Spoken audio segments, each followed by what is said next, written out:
Hello friends, welcome to my video. Friends, మనకు ఈ వీడియోని స్పాన్సర్స్ చేస్తున్న వారు ఎస్బీఓ డిజిటల్ మార్కెటింగ్.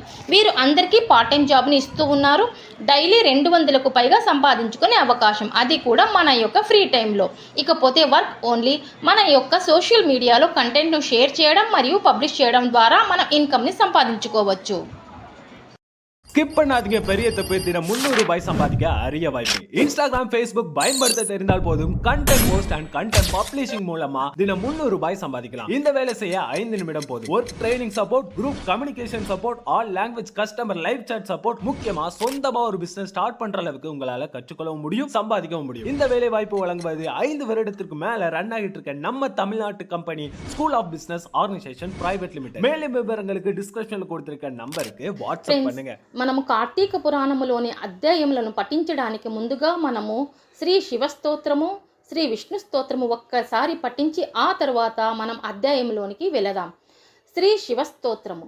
వందే శంభు ముమాపతిం సురుగురం వందే జగత్కారణం వందే పన్నగభూషణం మృగధరం వందే పశునాం పతిం వందే సూర్య శశాంక వహ్నీనయనం వందే ముకుంద ప్రియం వందే భక్తజనాశ్రయించ వరదం వందే శివం శంకరం.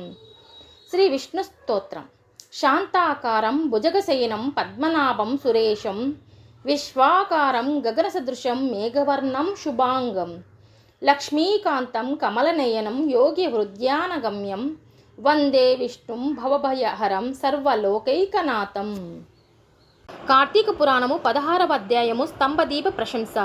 వశిష్ఠుడు చెబుతూ ఉన్నాడు, ఓ రాజా, కార్తీక మాసము దామోదరునికి అత్యంత ప్రీతికరమైన మాసము.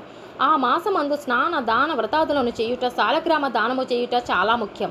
ఎవరు కార్తీక మాసమందు తమకు శక్తి ఉన్న దానము చెయ్యరో అట్టివారు రౌరవాది నరక బాధలు పొందుదురు. ఈ నెల దినములు తాంబూల దానము చేయువారు చక్రవర్తిగా పుట్టుదురు. ఆ విధముగానే నెల రోజులలో ఏ ఒక్కరోజు విడవకుండా తులసి కోట వద్ద గాని భగవంతుని సన్నిధిన గాని దీపారాధన చేసినలా సమస్త పాపములు నశించుటయే కాక వైకుంఠ ప్రాప్తి కలుగును. కార్తీక శుద్ధ పౌర్ణమి రోజున నది స్నానమును ఆచరించి భగవంతుని సన్నిధి యందు ధూప దీప నైవేద్యములతో దక్షిణ తాంబూలాదులు నారికేల ఫలదానము చేసిన ఎడల చిరకాలము నుండి సంతతి లేని వారికి పుత్ర సంతానము కలుగును. సంతానము ఉన్నవారు చేసినచో సంతాన నష్టము జరగదు. పుట్టిన బిడ్డలు చిరంజీవులై ఉందురు. ఈ మాసములో ధ్వజస్తంభమునందు ఆకాశ దీపముంచిన వారు వైకుంఠంన సకల భోగములు అనుభవింతురు. కార్తీక మాసమతియు ఆకాశ దీపము గాని స్తంభ దీపము గాని ఉంచి నమస్కరించిన స్త్రీ పురుషులకు సకల ఐశ్వర్యములు కలిగి వారి జీవితము ఆనందదాయకమగును.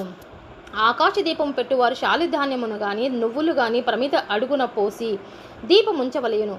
దీపము పెట్టడానికి శక్తి ఉండి కూడా దీపం పెట్టిన వారును లేక దీపం పెట్టువారిని ఆ పరిహాసం ఆడువారును చుంచు జన్మమెత్తుదురు. ఇందులో ఒక ఇతిహాసము కలదు, చెప్పెదను అని చెప్పదొడంగెను. స్తంభ దీపము విప్పుడగుట. ఋషులలో అగ్రగణుడను పేరొందిన మతంగ మహాముని ఒకచోట ఆశ్రమాన్ని ఏర్పరచుకొని దానికి దగ్గరలో ఒక విష్ణు మందిరాన్ని కూడా నిర్మించుకొని నిత్యము పూజలు చేయుచూ ఉండేవాడు. కార్తీక మాసములో ఆశ్రయము చుట్టుప్రక్కల మునులు కూడా వచ్చి పూజలు చేయుచూ ఉండేవారు.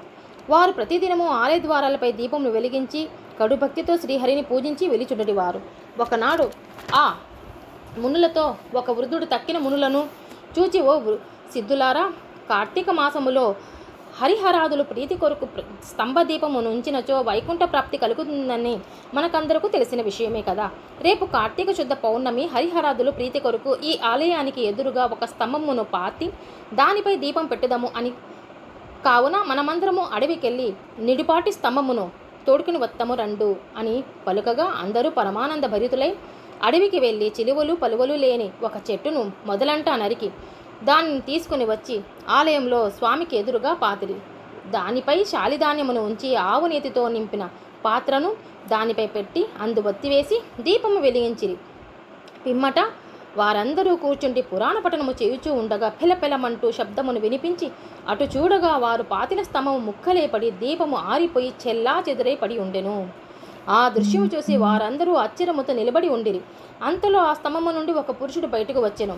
వారు అతనిని చూచి, ఓయి, నీవెవడువు? నీవి స్తంభము నుంచి ఏల వచ్చితివి? నీ వృత్తాంతమేమి అని ప్రశ్నించిరి.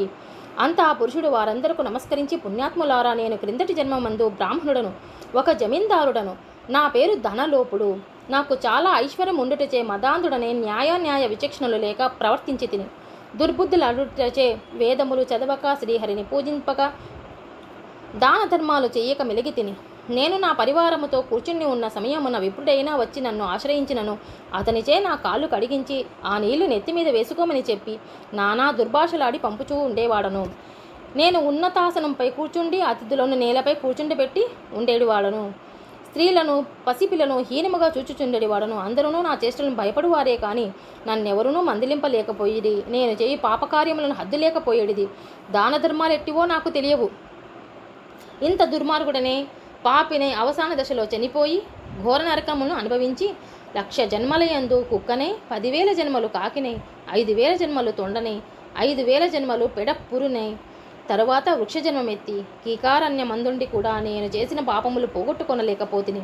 ఇన్నాళ్లకు మీ దయ వల్ల స్తంభముగానున్న నేను నరరూపమెత్తి జన్మాంతర జ్ఞానినైతిని. నా కర్మలన్నీ మీకు తెలియచేసి తిని నన్ను మన్నింపుడు అని వేడుకొనెను. ఆ మాటలను ఆలకించిన మునులందరూ తన నమితాశ్చర్యమొంది ఆహా, కార్తీక మాస మహిమ ఎంత గొప్పది, అదియునుగాక కార్తీక శుద్ధ పౌర్ణమి మహిమ వర్ణింప శక్యము కాదు. కర్రలు రాళ్ళు స్తంభములు కూడా మన కండ్ల ఎదుట ముక్తి నొందుచున్నవి.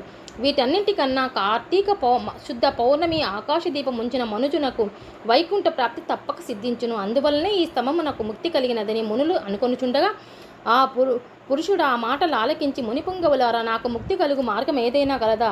ఈ జగము నెలరకు ఎట్లా కర్మబంధము కలుగును అని అది నశించుటెట్లు? నా ఈ సంశయమును బాపుడని ప్రార్థించిన అక్కడున్న మునీశ్వరులందరూ తమలో ఒకడును అంగీకరస మునితో, స్వామి మీరే అతని సంశయమును తీర్చగల సముద్దులు కాన వివరింపుడు అని కోరిది. అంతన అంగీకరసుడినిట్లు చెప్పదొడంగెను. ఇట్లు స్కాంద పురాణాంతర్గత వశిష్ఠ ప్రోక్త కార్తీక మహత్య మందలి 16వ అధ్యాయము 16వ రోజు పారాయణము సమాప్తము.